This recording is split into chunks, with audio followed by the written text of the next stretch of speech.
So I'm going to use this jar of seawater to tell you about one more separation technique. And I've hinted at this in the past quite a few times. There was one time down at the rock pools. There was another time when we were looking at the pond water and I asked, how do you get the brown solutes out? And even when we were looking at crystallization, I talked about evaporation a little bit. So we're now finally going to look at evaporation and distillation, and to do that I need to go to my kitchen. Okay, I've got my seawater over here, I've got a pan heating up on the stove.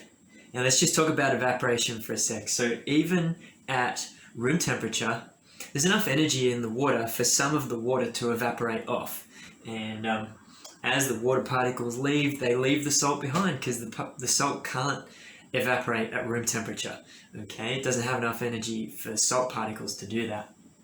Now, even at water's boiling point, there's not going to be enough energy for the salt to evaporate, but it will mean that the water turns into a gas extra quickly if we put it to its boiling point.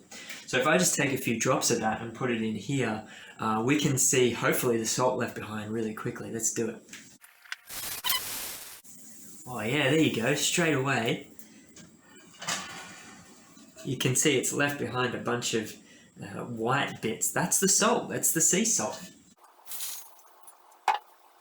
But I am going to use a process to collect the water. I mean, we got the salt by itself before, but we lost the water, didn't we? So now we're going to capture the water.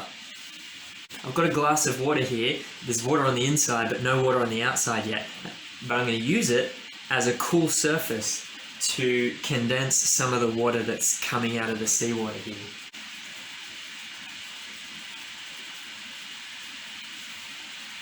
And see that droplet on the bottom there? That used to be seawater, but it's now fresh water. And again, because I'm doing this in the kitchen, it should be fine for me to give this a go, so let's test if it's fresh. Tastes fine. So, distillation.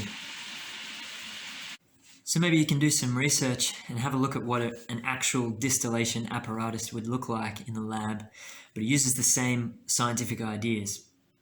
Now, let's get back to that question. What is it about the seawater, the salt solution, that makes it able to be separated by distillation?